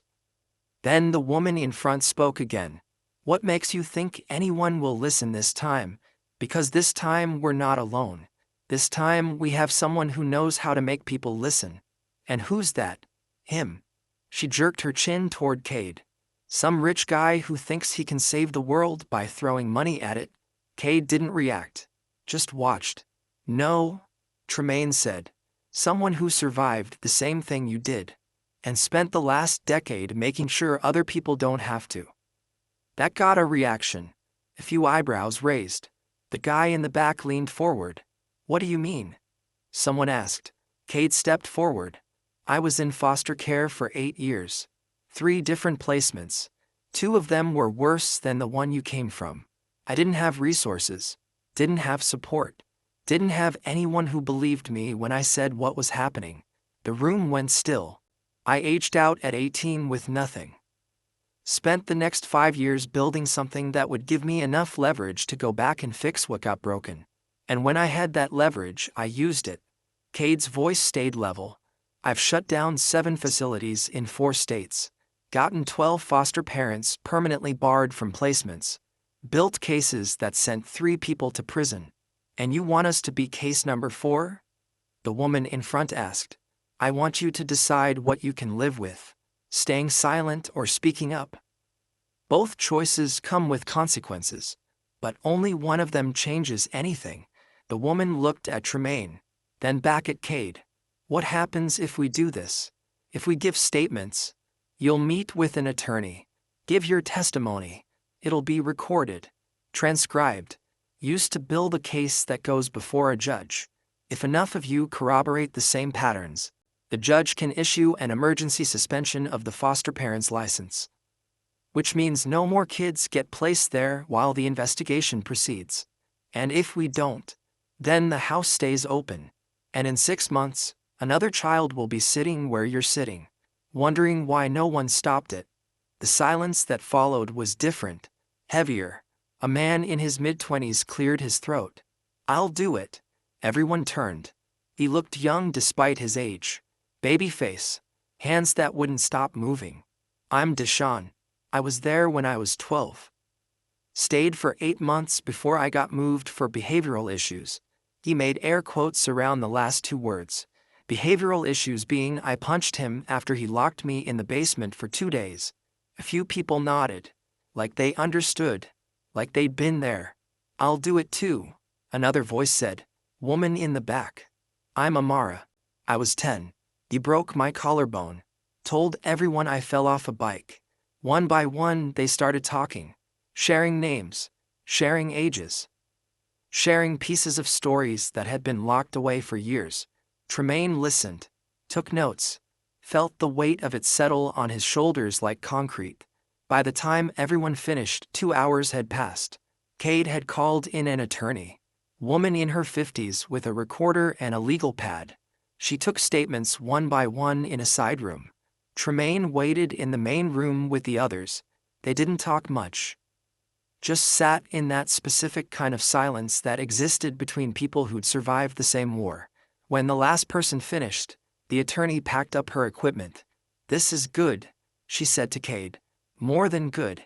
This is enough to petition for an emergency hearing. How fast? Cade asked. 3 days. Maybe less if I push. Push. The attorney nodded. Left. The others started leaving too.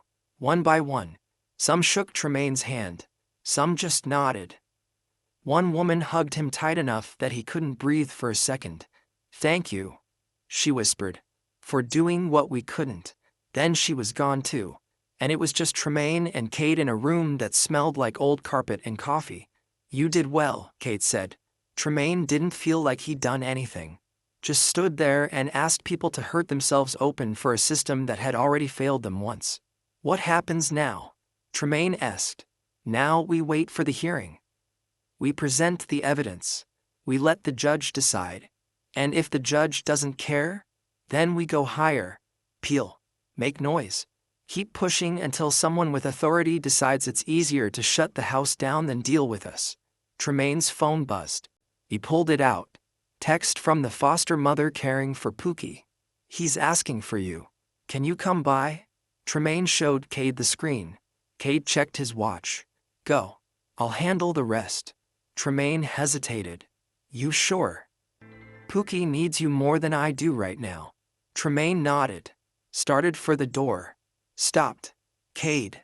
Yes. What you said earlier. About being in foster care. About building something so you could go back and fix things. Tremaine's voice came out quieter than intended. Did it work? Did it fix anything? Cade's expression didn't change. It helped some people. Not everyone. Not the one who mattered most.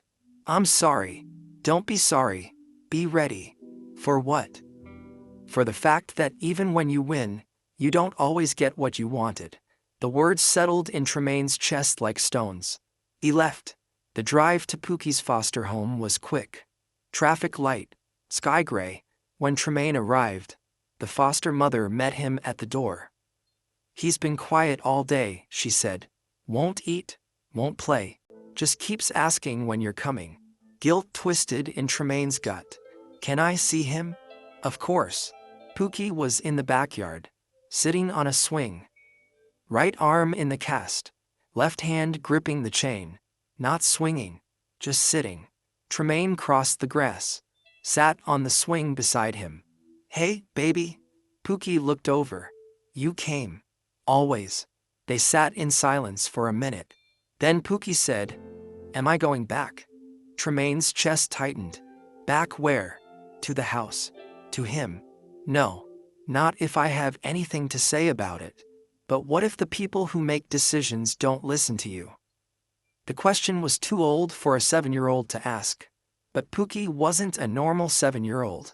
He'd learned how systems worked the hard way. Then I'll make them listen, Tremaine said. I'll make so much noise they can't ignore me. Pookie's fingers tightened on the chain. What if they take me away from you? What if they send me somewhere and don't let you visit? That's not going to happen. How do you know? Because someone very smart is helping me make sure it doesn't. The man from the hospital? Yeah, him. Pookie nodded slowly. He's scary. I know. But he's on our side. He is. Pookie seemed to accept that. Let go of the chain. Reached over with his good hand and took Tremaine's. I'm scared. Pookie whispered. Me too. But you're still fighting. Yeah. Then I can be scared and brave at the same time? Tremaine's throat closed. Yeah, baby. You can. They sat like that until the sun started setting. Then the foster mother called them in for dinner. Tremaine stayed through the meal, through bath time, through bedtime stories. When Pookie finally fell asleep, Tremaine stood in the doorway watching him breathe. The foster mother appeared beside him. He's lucky to have you. I'm the one who's lucky. Most kids your age would have walked away by now. I'm not most kids. She smiled. No, you're not. Tremaine left the house around 9, climbed into the car Cade had sent. Checked his phone. Text from Cade. Hearing scheduled for Friday, 10 a.m. Be there. Tremaine typed back. I will. The response came immediately. And Tremaine. Yeah. What you did today was important. Don't forget that. Tremaine stared at the message. Then out the window. At a city that kept moving. People who kept living. At a world that kept spinning regardless of who got hurt. Friday was 3 days away. 3 days until a judge decided whether Pookie's safety mattered. 3 days until 8 people's pain got measured against 1 man's freedom. 3 days until Tremaine found out if speaking up changed anything, Or if silence had been the smarter choice all along, would you fight for someone even if the system was rigged against you? Comment your answer. The judge's chambers smelled like old leather and broken promises. Tremaine sat in a chair that squeaked every time he breathed, folder on his lap, hands white-knuckled around the edges. Cade stood behind him, silent presence that felt like a wall between Tremaine and everything that could go wrong. The judge entered without ceremony, woman in her 60s, gray hair pulled back, reading glasses on a chain. She dropped into her seat like gravity had personally offended her. "Let's skip the pleasantries," she said. "I've reviewed the petition. 8 witnesses, medical records, incident reports dating back 3 years." She looked up, eyes sharp behind those glasses. "Impressive documentation." Tremaine's heart hammered. "However," the judge continued, and that word landed like a fist, "impressive documentation doesn't automatically equal action. The foster parent in question has retained counsel. They're arguing that these allegations are coordinated, that former placements are colluding to manufacture a narrative." Tremaine's stomach dropped. "That's not true. These people don't even know each other. They came from different years, different." "I know what the facts say, son." The judge's voice wasn't unkind, just tired. "But facts and legal arguments are different animals. And right now, the opposing counsel is making arguments that technically hold water." Cade stepped forward. "Your Honor, with respect, those arguments only hold water if you ignore the pattern. 12 children over 3 years, similar injuries, similar explanations, similar outcomes. Pattern recognition isn't proof of intent." The judge removed her glasses, rubbed the bridge of her nose. "I need concrete evidence that can survive appeal. Something that definitively proves these weren't accidents." Tremaine felt the ground shifting beneath him, felt 3 days of hope crumbling into dust. Then his phone vibrated. He pulled it out. Cracked screen showing a text from a number he didn't recognize. "Check your email now." Tremaine's fingers shook as he opened his email app. One new message. No subject line, just an attachment. Video file. He looked at Cade. Cade's expression hadn't changed, but something in his eyes said he knew exactly what that file contained. "Your Honor," Cade said quietly, "I believe new evidence just became available." The judge frowned. "What kind of evidence?" Tremaine clicked the attachment. Video player opened. Grainy security footage. Timestamp from 2 weeks ago. Kitchen. The kitchen from the house. Pookie reaching for a glass. The glass falling. The man entering. Tremaine's hands went numb. He watched the man grab Pookie's arm. Watched him yank the boy off his feet. Watched the deliberate twist that made Pookie scream. Watched it happen exactly the way he remembered. No accident. No misunderstanding. Just violence. Where did this come from? The judge asked. Cade pulled out his phone. Anonymous tip. Received 30 seconds ago. But the timestamp is verifiable. The footage is authenticated. And the content speaks for itself. The judge's expression hardened. "Play it again." Tremaine did. They watched in silence. When it ended, the judge stood. "I'm issuing an emergency suspension effective immediately. That house is closed pending full investigation.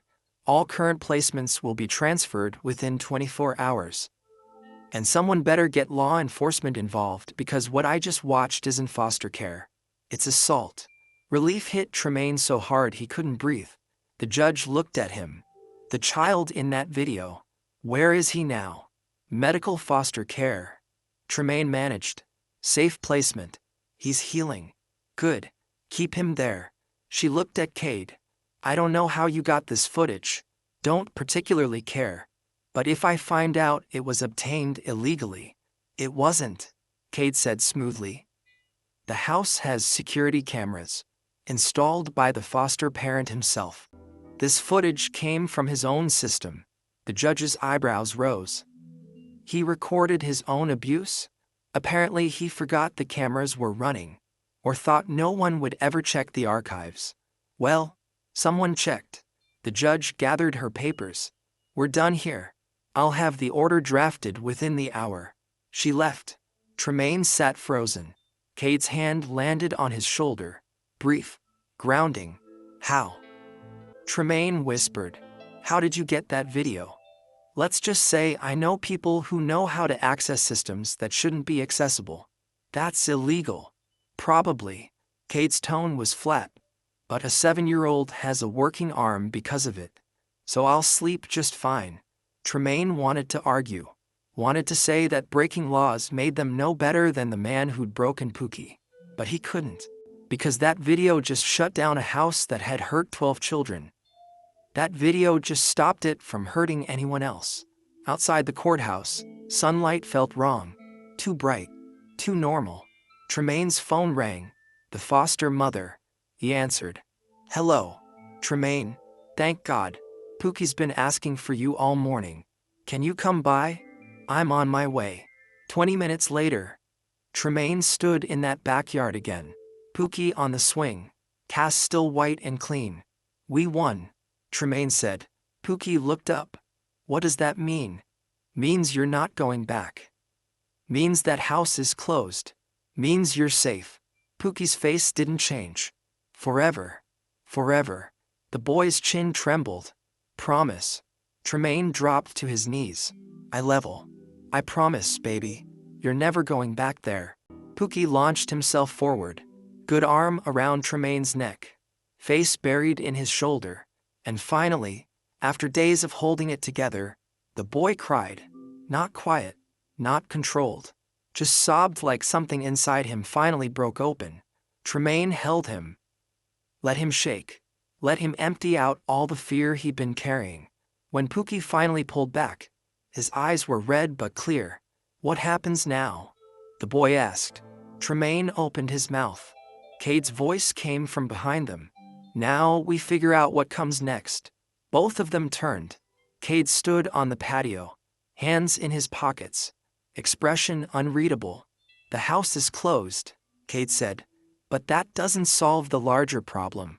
Pookie still needs permanent placement. You're still 6 months from aging out. The system still has custody. Tremaine's chest tightened. I know. Unless, Cade said slowly, we changed the variables. What do you mean? Cade pulled out an envelope, held it up. Legal documents. Filed this morning. Petition for emergency guardianship.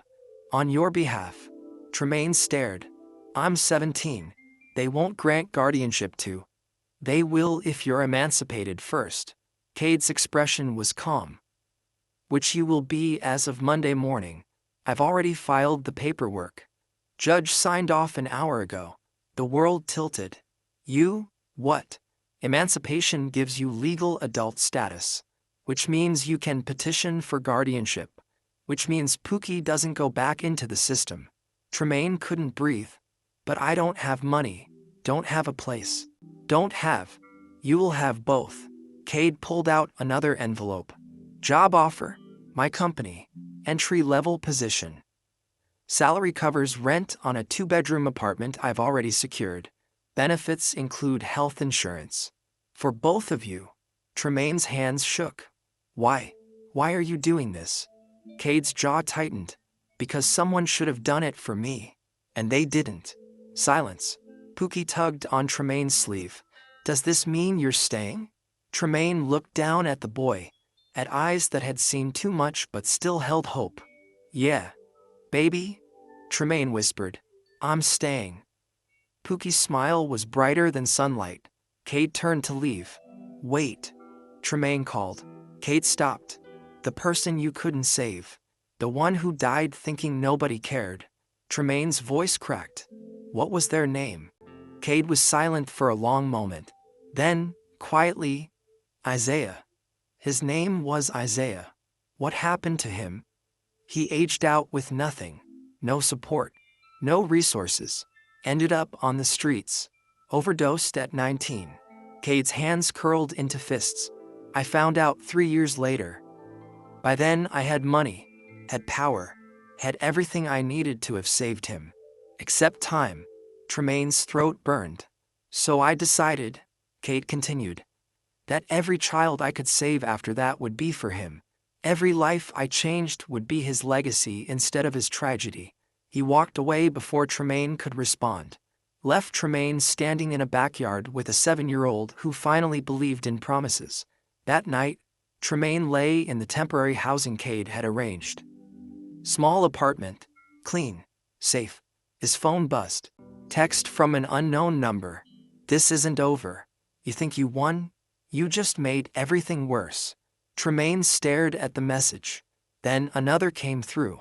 A photo of the apartment building he was currently in, taken from across the street. Time-stamped 15 minutes ago. His blood went cold. He called Cade. One ring. What's wrong? Someone just sent me a threat. They know where I am. Silence on the other end. Then, pack a bag. You're moving. Tonight. Where? Somewhere they can't find you. The line went dead. Tremaine's hands shook as he grabbed the few belongings he had. 30 minutes later, a car arrived. Different driver, different vehicle. They drove for an hour, out of the city, into suburbs that turned into nothing. Finally stopped at a house. Large, gated, security cameras visible. Cade waited at the door. This is my house, he said simply. Guest rooms upstairs. You'll stay here until we figure out who's threatening you. I can't just. You can. And you will. Cade's tone left no room for argument, because whoever sent that message knows how to find you. Which means they're connected. Which means this isn't random. Tremaine's stomach twisted. You think it's him? The foster parent? I think it's someone who doesn't want that house staying closed.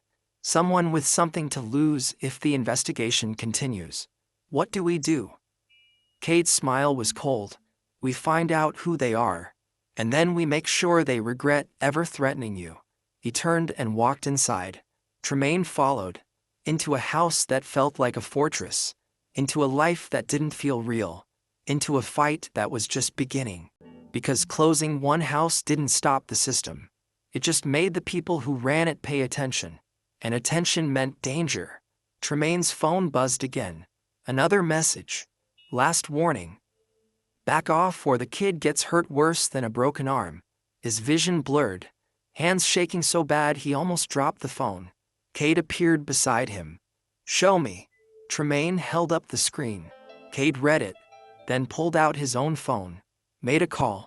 It's me, he said quietly. We have a problem. I need you to run a trace. Now. He hung up, looked at Tremaine.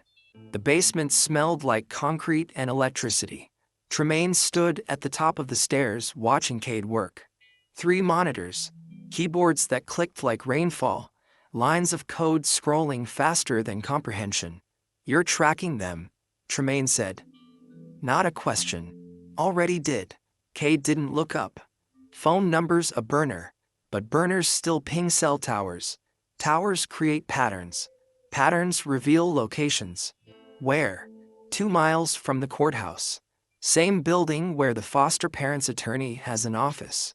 Cade's fingers flew across keys. Which means either the attorney's involved or someone in that building is feeding information. Tremaine's chest tightened. What do we do? We confirm. Cade pulled up surveillance footage. Street cameras. Traffic lights. Angles that shouldn't exist but clearly did. There. 3rd floor window. Light just came on. Tremaine squinted at the screen. Couldn't see anything useful. Cade zoomed in. Enhanced the image. A figure appeared in the window. Tall. Male. Phone pressed to his ear. That's him, Cade said quietly. That's who sent the threat. Who is he? Cade ran the image through facial recognition. Results populated in seconds. Martin Cross. Works for the attorney. Paralegal. Been there 6 years. Cade's expression darkened. Also has a sealed record from when he was 18. Assault charges. Pled down to misdemeanor. So he's dangerous. He's desperate. Different animal. Cade closed the program. Stood. Desperate people make mistakes. We just need to wait for his. But Tremaine wasn't listening anymore, because his phone was ringing. The foster mother. He answered. What's wrong? Her voice came through shaking. Someone tried to break in. 20 minutes ago. Pookie's terrified. He won't stop crying. I've called the police, but I'm coming. Tremaine hung up. Cade was already moving. Keys in hand. My car. Now. They drove fast. Too fast. Streets blurred into nothing. Tremaine's leg bounced. Hands clenched. Mind racing through worse scenarios. Cade's phone rang. He answered on speaker. Talk. A woman's voice. Professional. Clipped. Security footage from the foster home shows a male. Late 20s. Dark jacket. Tried the back door. Ran when the alarm activated.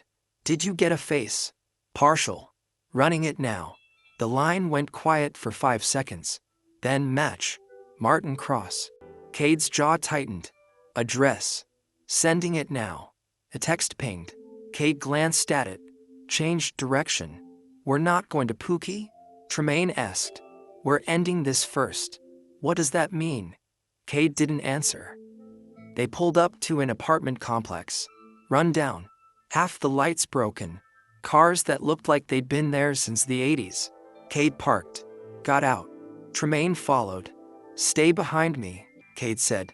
They climbed stairs. 3rd floor. Unit 312. Cade knocked. 3 times. Deliberate. No answer. He knocked again. The door cracked open. Chain still attached. Martin Cross's face appeared in the gap. Eyes wide. Caught. Can I help you? You can explain why you just tried to break into a home where a 7-year-old lives. Martin's face went pale. I don't know what you're. Cade's hand shot forward. Gripped the door. Pulled. The chain snapped. The door flew open. Martin stumbled back. Cade entered. Calm. Controlled. Terrifying. Here's how this works, Cade said quietly. You're going to tell me who told you to threaten that child. You're going to tell me why. And you're going to do it in the next 30 seconds, or I call the police and show them the footage of you attempting a break-in. Martin's hands shook. I didn't break anything. I just... 20 seconds. Okay. Martin's voice cracked. It was the attorney, Stevens. He said if the house gets shut down permanently, he loses a major client. Said I needed to scare the kid's guardian into dropping the case. And you thought threatening a child was the smart play? I needed the money. He offered $5,000 just to send some texts, make it look like the threats were real. I didn't think anyone would actually. Cade's phone was already out. Recording. Say that again. Martin's face went from pale to gray. No, I'm not. Say. Again. Tremaine watched Martin collapse. Saw the exact moment his resistance died. Attorney Stevens paid me $5,000 to threaten the child's guardian into dropping the case against his client. Cade stopped recording. Thank you. He turned to leave. Martin grabbed his arm. Wait, what are you going to do with that? Cade looked at him. Depends on what you do next. What do you mean? You have 2 choices. You can go to the police. Tell them everything. Testify against Stevens. Or you can wait for me to release this recording to every news outlet in the state along with the security footage of your attempted break-in. Martin's hands dropped. If I testify against Stevens, he'll destroy me. He'll try, but I'll make sure you're protected. Cade's expression was stone. You have 24 hours to decide. After that, the recording goes public. They left. Tremaine's hands wouldn't stop shaking. In the car, he finally spoke. What if he doesn't cooperate? He will. How do you know? Because people like Martin survive by avoiding consequences. And I just gave him a path to avoid the worst of them. They arrived at the foster home 30 minutes later. Police were still there, taking statements, checking windows. Pookie sat on the couch, wrapped in a blanket, eyes red. When he saw Tremaine, he launched forward. Tremaine caught him. Held on. You're okay. Tremaine whispered. You're safe. I got you. Pookie's fingers dug into his shirt. He tried to get in. I know, but he didn't. And he won't try again. How do you know? Because someone made sure of it. Pookie looked past Tremaine. Cade standing in the doorway. The boy's grip loosened slightly. Is he really gonna keep us safe? Tremaine looked at Cade. Cade nodded once. Yeah, Tremaine said. He really is. The police left around midnight. The foster mother offered coffee. Cade declined, but Tremaine stayed. Sat with Pookie until the boy finally fell asleep.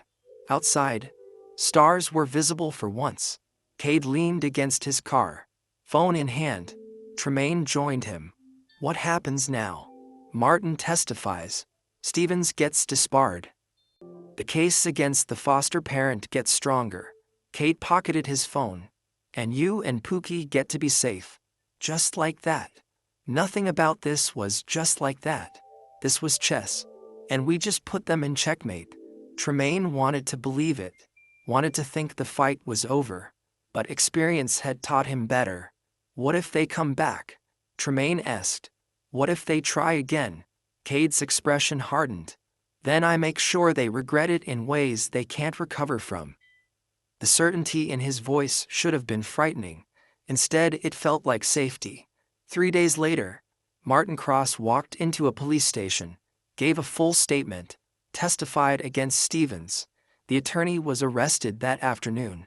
The foster parents' case collapsed 24 hours later, and the house that had hurt 12 children was permanently closed. Tremaine sat in Cade's living room when the news broke, watched it scroll across the television screen. Felt something in his chest finally unclench. It's over, he said quietly. Cade looked up from his laptop.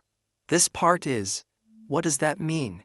It means there are 6 other facilities I'm tracking, 23 cases that need intervention, dozens of children who still need someone to fight for them.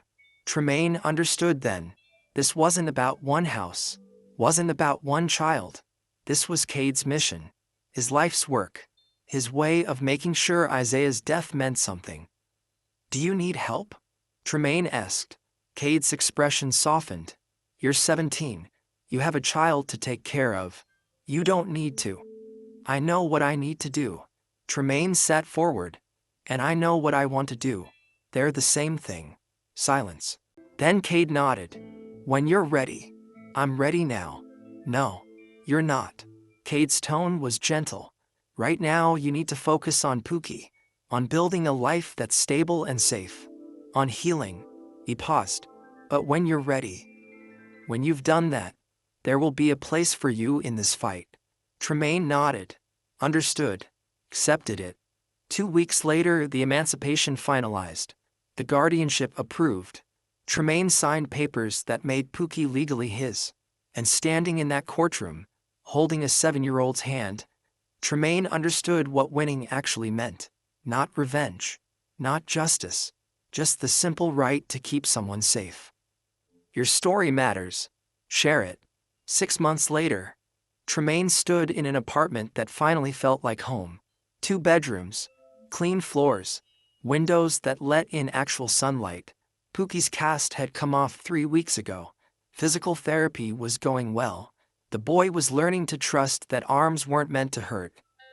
Tremaine worked 40 hours a week at Cade's company. Entry-level position that paid enough to cover rent, food, and the small luxuries that made childhood feel like childhood. Birthday cakes, new shoes, books that didn't come from donation bins. Normal things. Things Tremaine had never had. Things Pookie deserved. The doorbell rang. Tremaine opened it. Cade stood there, hands in his pockets, expression unreadable. Got a minute? Cade asked. Always. They sat in the living room. Pookie was at school. The apartment was quiet. I wanted to check in, Cade said. See how you're doing. Good. Better than good. Tremaine meant it. Pookie's thriving. I'm stable. We're actually okay. Cade nodded. I'm glad.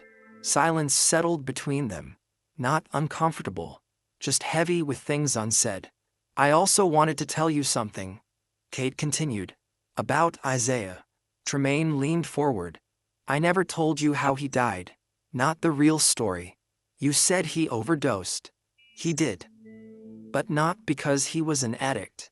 Cade's jaw tightened. Because he was in pain. Chronic pain from injuries that never healed right. Injuries from a placement that should have been shut down but wasn't. Tremaine's chest ached. He tried to get help. Went to doctors, to caseworkers, to anyone who'd listen. Cade's voice was quiet, but no one did, so he self-medicated. And eventually he took too much. I'm sorry. Don't be.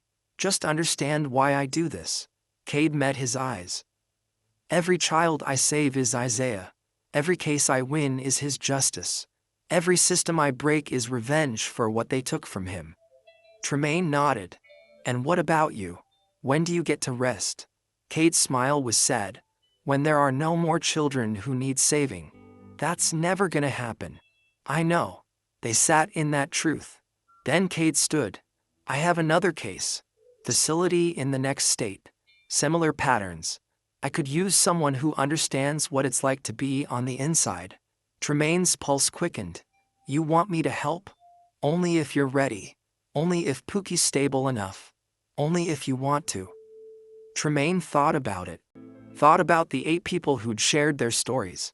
Thought about the 12 children who'd survived that house. Thought about Isaiah. About Pookie. About himself. What would I have to do? Tremaine asked. Research. Documentation. Sometimes interviews with former placements. Cade's expression was serious. It's not easy work. It's painful. It requires reliving trauma. But it's also the most important work I know. Tremaine stood. When do we start? Cade's smile was genuine this time. Monday. 3 months later, Tremaine sat across from a 19-year-old who'd aged out of a facility in another state. Her name was Zara. She had scars on her arms, eyes that had seen too much. Tell me what happened, Tremaine said gently, and she did.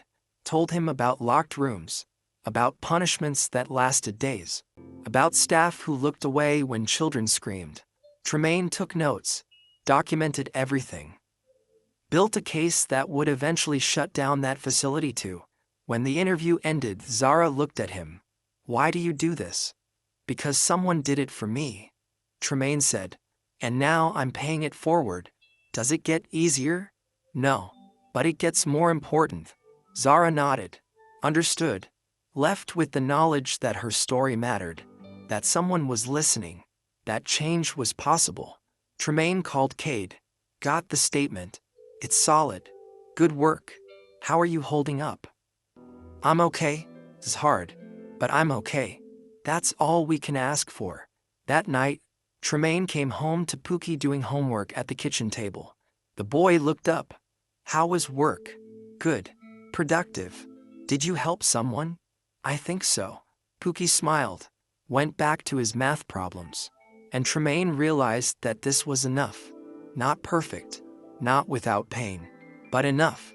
A few weeks later, Tremaine got a text from Cade. Facility shut down. 23 children relocated to safer placements. Zara's statement was the tipping point. Tremaine stared at the message. Felt something in his chest expand. Not pride. Not satisfaction. Just the quiet knowledge that he'd done something that mattered. He showed Pookie the text. The boy read it slowly. You saved them. We saved them. All of us who spoke up. I'm proud of you. The words hit harder than expected. Tremaine pulled Pookie into a hug. I'm proud of you too, baby. That weekend, Cade invited them to dinner. His house. The same fortress where Tremaine had hidden months ago. They sat in a dining room with actual china. Food that tasted like someone cared. I have something for you, Cade said. He slid an envelope across the table. Tremaine opened it. College application. Already filled out. Recommendation letters attached. You got me into college.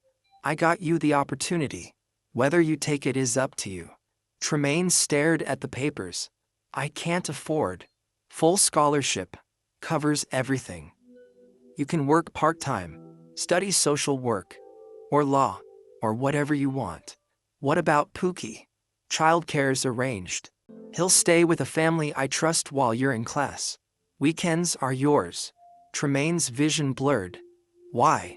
Because you're smart. Because you care. Because the system needs people who understand it from the inside. Cade's expression was serious. And because Isaiah would have wanted this for you. Tremaine accepted the envelope, accepted the future, accepted that survival wasn't the end of the story, just the beginning. Years later, Tremaine stood in a courtroom wearing a suit that actually fit. Law degree framed on his office wall. Cases won. Children saved. Pookie sat in the gallery. 15 now. Healthy. Whole. The judge announced the verdict. Another facility closed. Another abuser held accountable. Justice that felt real. After court, Tremaine met Cade outside. "Good work in there," Cade said. "Learned from the best." They stood in silence. Then Cade said, "Isaiah would have been proud." "I think he is." Cade nodded. "What's next?" 3 more cases waiting. 2 in this state. 1 across the border. "Then we better get started." They walked away from the courthouse. Into a world that still had children who needed saving. Into fights that would never fully end. Into a mission built on one simple truth. That showing up matters. That speaking up changes things. That one person refusing to look away can save lives. And as Tremaine climbed into his car, Pookie in the passenger seat, heading toward whatever came next, he understood what Cade had meant all those years ago. Winning wasn't about revenge. Wasn't about justice. It was about making sure no child ever had to survive what they survived. It was about being the person someone needed when no one else showed up. It was about turning pain into purpose. And that was enough. That would always be enough.